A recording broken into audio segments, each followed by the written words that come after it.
for biblical scholars and historians to discuss. Okay. No? Any further questions or comments? Thank you.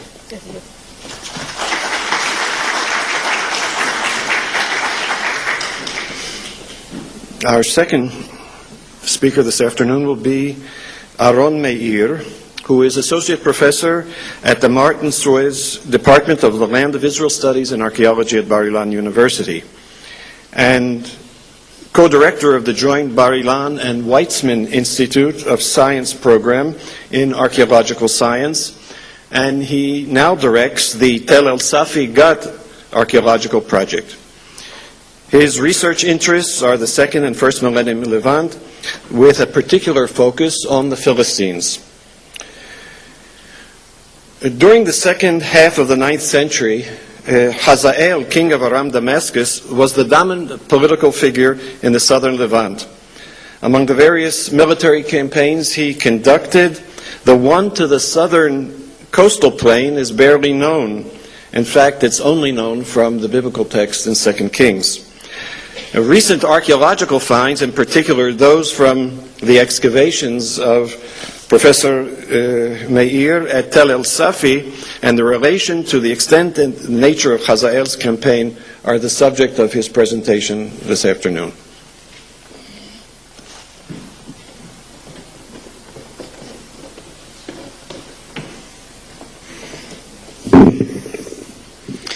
Good afternoon. You'll wait a second while I start the presentation.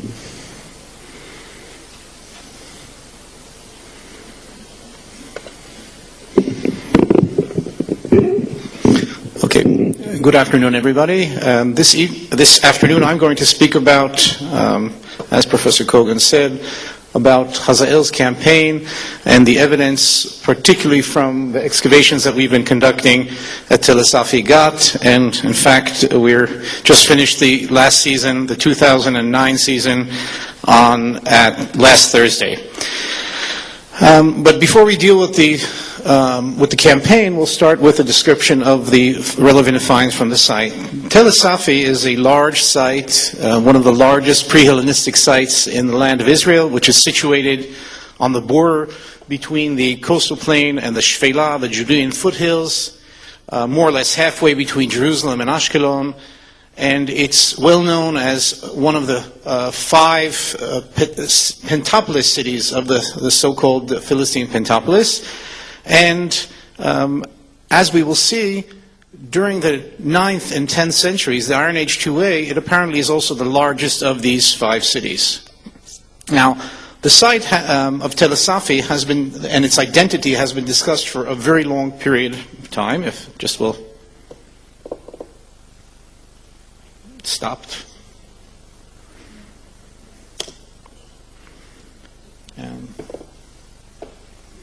Well, anyway, I'll tell you what I can tell you without what's written. For many, many years, there was a very big discussion on what the identity of the site is, and now it started. Okay. Yep. Although for the identity of the site, as suggested in the beginning, was got in the mid 19th century, from the 1920s and onwards, when Albright made the suggestion that to locate the site at Tel Erani, that was the dominant opinion for many, many years. I would say possibly for no other reason except for the fact that he was a dominant personality. And though from the 70s and onwards, both from an analysis of the biblical and extra-biblical texts, first by Rainey and then by Schneidewin, and then based on the finds from our excavation, it now seems quite sure that the identity of the site is in fact as Gat of the Philistines. And although, as I always say, we haven't found the sign, welcome to Gat, you never know. Now, as you can see from the views of the site, it's a very large and dominating site, and during the period we're dealing with, it's close to 500 dunam. As I said, one of the largest sites in the land, and it can be seen from just about anywhere in the southwestern part of the Levant. If you drive anywhere from Tel Aviv to to Gaza on the coast, and you know where you look, you can see it. If you drive anywhere from Ramallah down to Hebron, and you know where to look, you can see it as well. So it explains its role and its importance over many, many periods from the proto-historic through the modern times. Now, one of the problems with the excavation of the site is, of course, that it's covered over, for the most part, by the remains of a modern village that was abandoned in 1948 during the Israeli War of Independence. And here you can see a view of the site. I apologize for the poor quality. And by the way, maybe we shut the lights off. I'm not reading.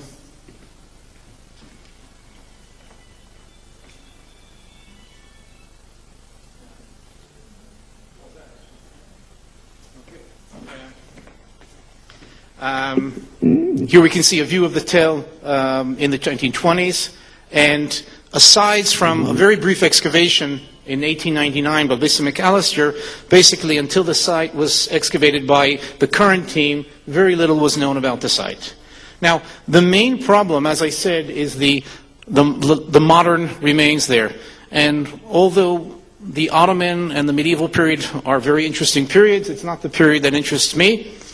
And one of the main issues that has been keeping us busy over the last decade and a half is to find areas on the site where we can excavate and reach Bronze and Iron Age levels. And basically, most of our excavation strategy has been aimed at finding those areas. And the areas that you see marked off with the blue squares are our main areas of excavations on various parts of the Tel, starting from the upper Tel over here, and more recently in the lower city as well, which I will detail further on.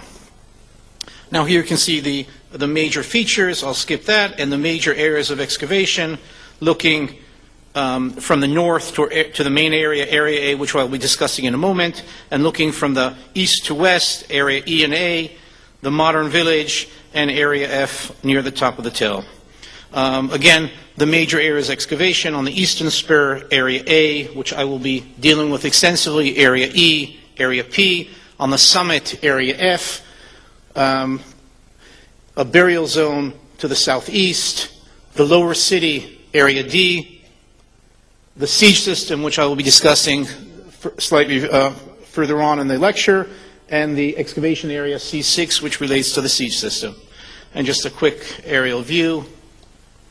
And now, we're not going to be going through the entire stratigraphy, and as you can see, we cover a period of more or less from the early Bronze through to the modern period. What we'll be focusing on in this lecture is the Iron Age 2A, and in fact the later part of the Iron Age 2A, the 9th century, the stratum in Area A, which was known as stratum A3, and we've found in almost every part of the site where we've excavated extensive remains of this layer. In excavations, a very, very impressive destruction level. Again, we'll expand on this in a moment. And wherever we surveyed, very, very dominant finds from this stage. And as you will see, we connect this level and its destruction with the conquest, with the siege and the conquest of Gat by Hazael of Aram Damascus. Now, most of the finds from this very impressive layer come from Area A on the eastern side of the cell, and here you can see an aerial photograph of this part of the excavation, and superimposed